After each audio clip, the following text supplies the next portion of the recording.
So as I mentioned today, we are talking all about if you should send a recap email after your coaching session.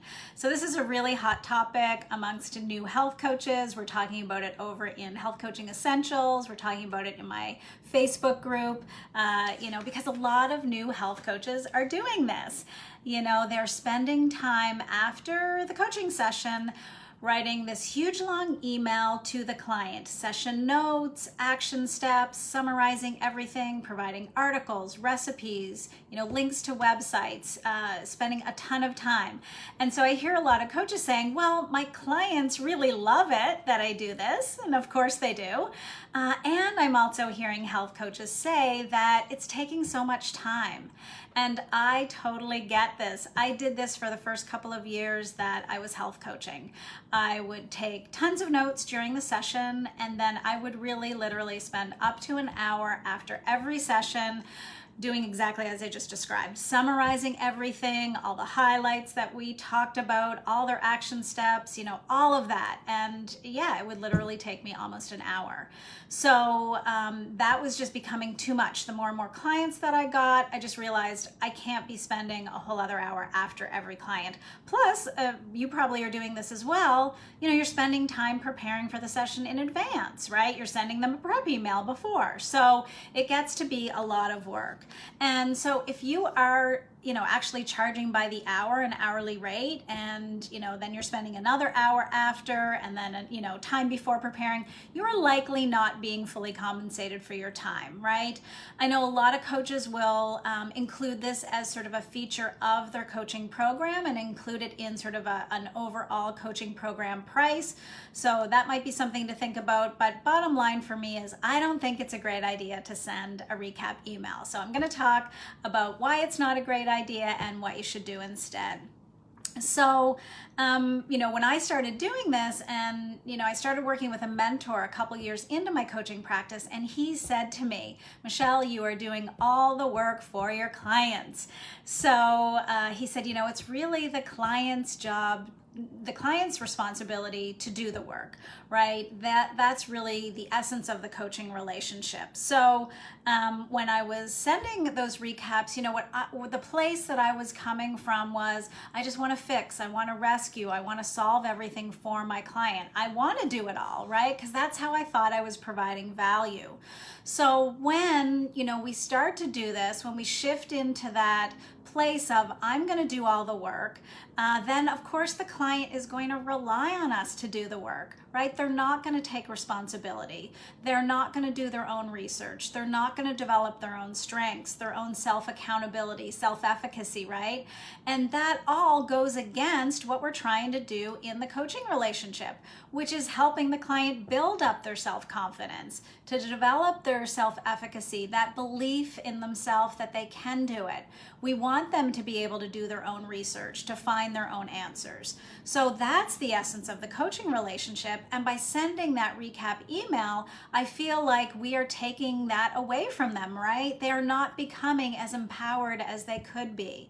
So when we think about it from that perspective that, maybe we're actually, doing something that's not great for the client, even though they may think it's great, of course I love it. Your clients may tell you, I love those recaps. That's great. Of course, because you are doing all the work. They don't have to do it. But what they're not realizing is they're also not becoming empowered.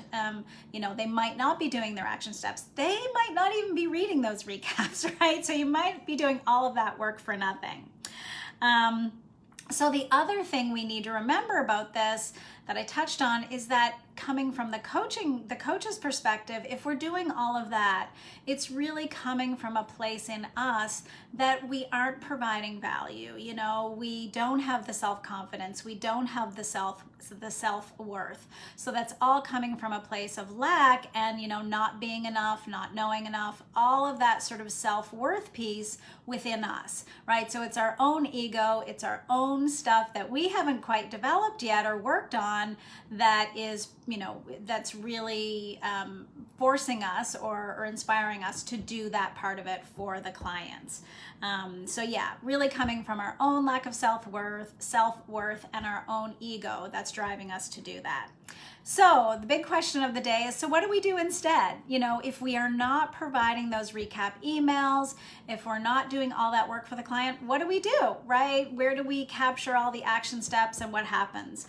Well, what my mentor suggested for me and that I've developed over the years that's become a really great strategy for my clients is that, of course, at the end of the session, we move into that action planning segment.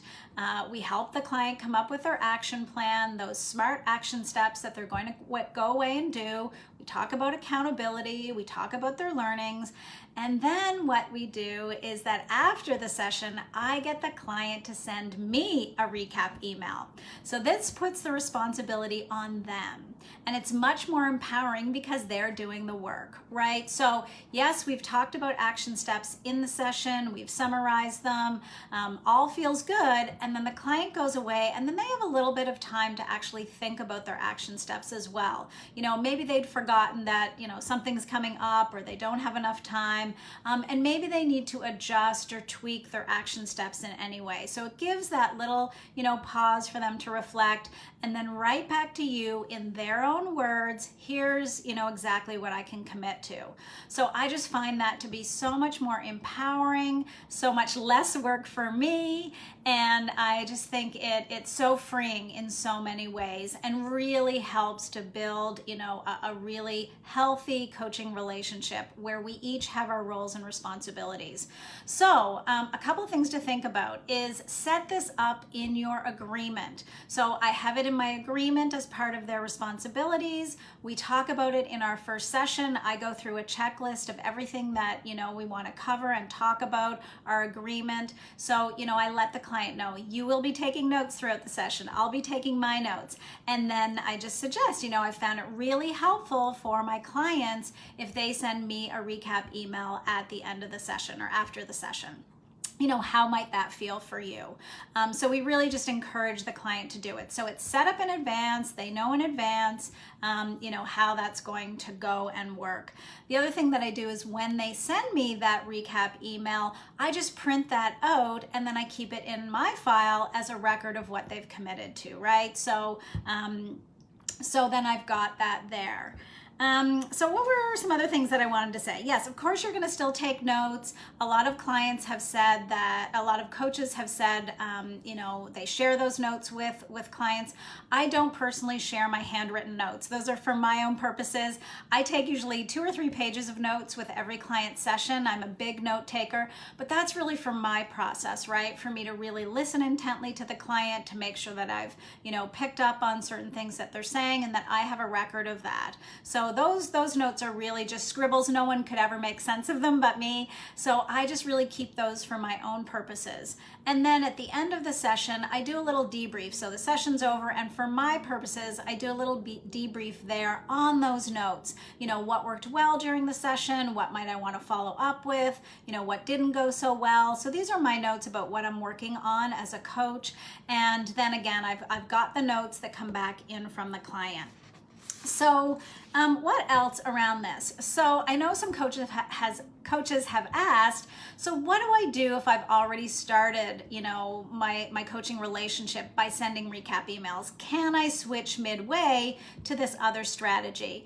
And I do think it is a little bit difficult to sort of switch gears midway. If your client is expecting this from you, if you've set it up as part of the coaching program, the coaching relationship, then it's going to feel like all of a sudden you're taking something away, you're, not providing a particular service. So I do think it's hard to switch midway.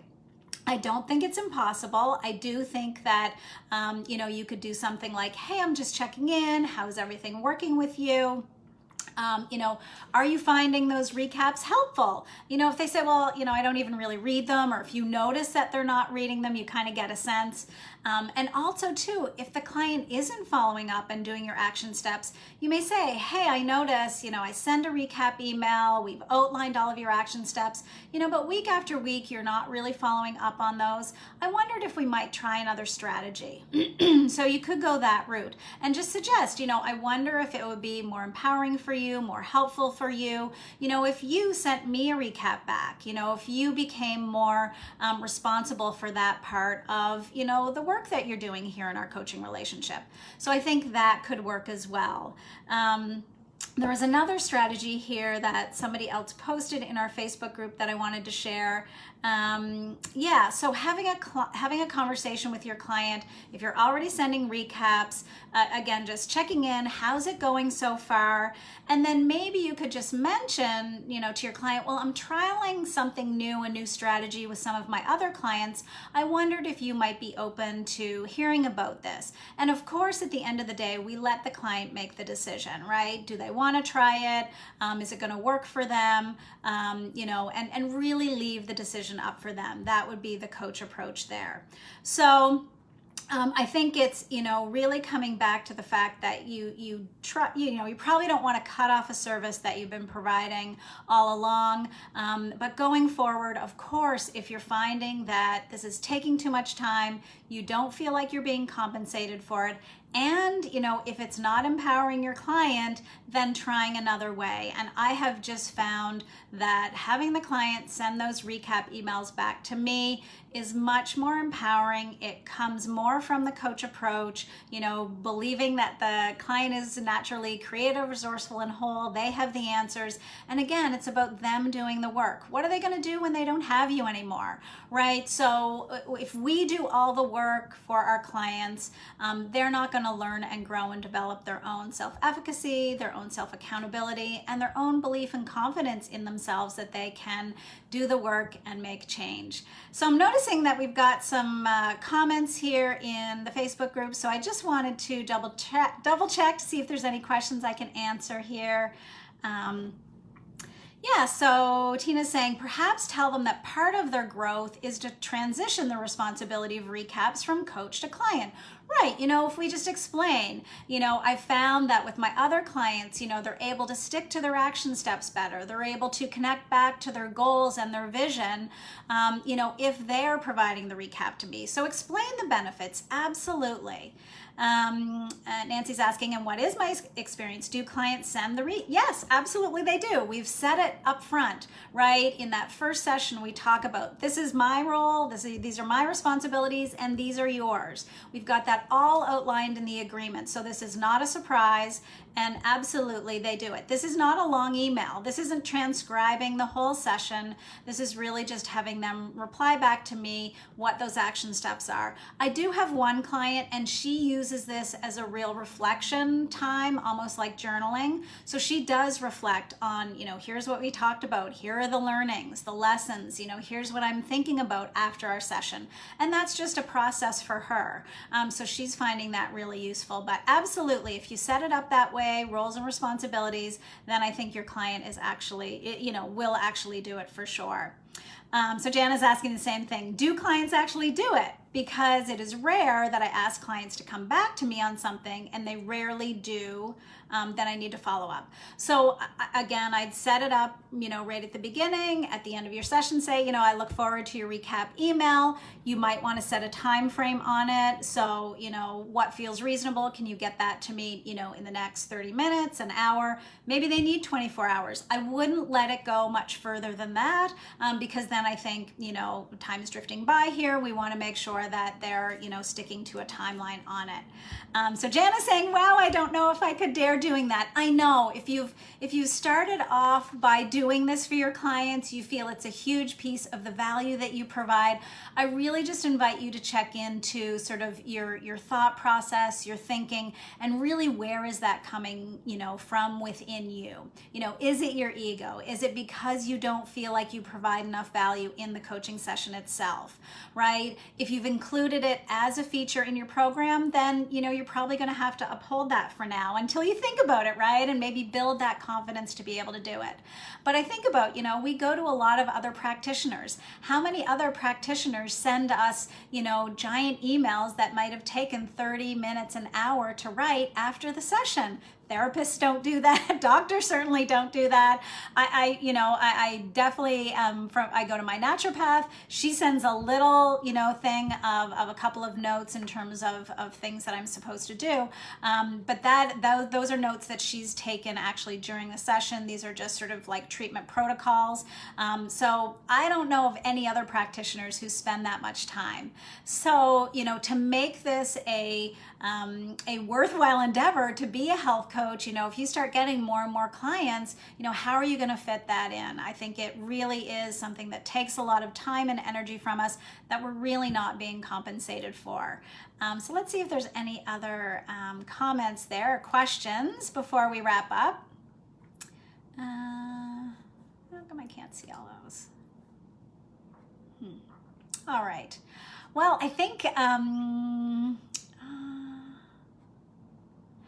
do you have experience with having to remind clients if they don't do it soon enough or at all after the session? So I think that's just going to be something that happens with you, that you are going to have to gauge with your own clients, right? So if they're not doing it, again, they're not upholding their part of the agreement, what you've agreed to.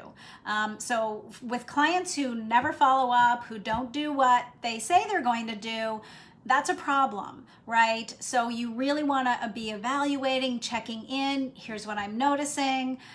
So again, then I'd go back to the question of, if you're doing all the work for them, are they even then reading your emails? And I think I had a couple of people mention that, I think I'm doing all this work and I don't even know if they're reading the notes.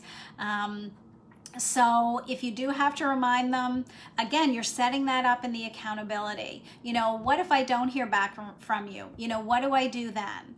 What will be the recourse, if you don't do what you say you're going to do? That should all be set up in your accountability piece. Right? So getting a little bit stronger at developing those accountability measures, making sure that it's loophole free, that there isn't a way that the client can just sneak around it. So that's important. And I've talked about that in another live on setting accountability. And then Nancy's saying, thank you, I'm just starting to coach. And honestly, I did not think to send a recap email, but my first client asked me and I did it. Right? We want to say yes, we want to give, we want to do what our clients want. And, we always have to keep coming back to those principles of coaching. What are we really here to do?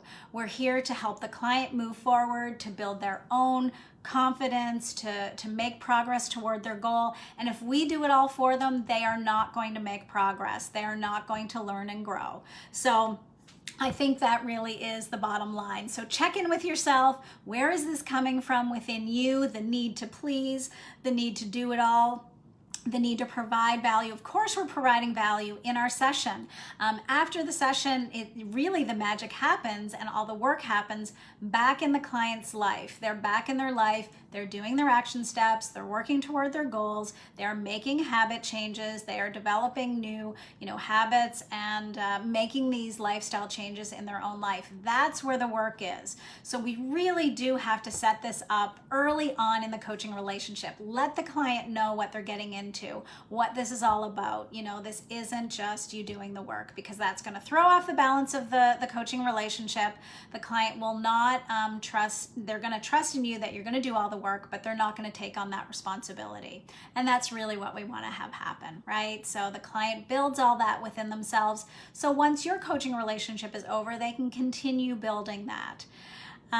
So great questions. Thanks everyone for being here and tuning in. I hope this has been helpful. If you have any follow-up questions, I'd be happy to answer them. So just post them in the comments. If you're not already part of my Facebook community called Coaching Skills for Health Coaches, I'd love to have you come join me there.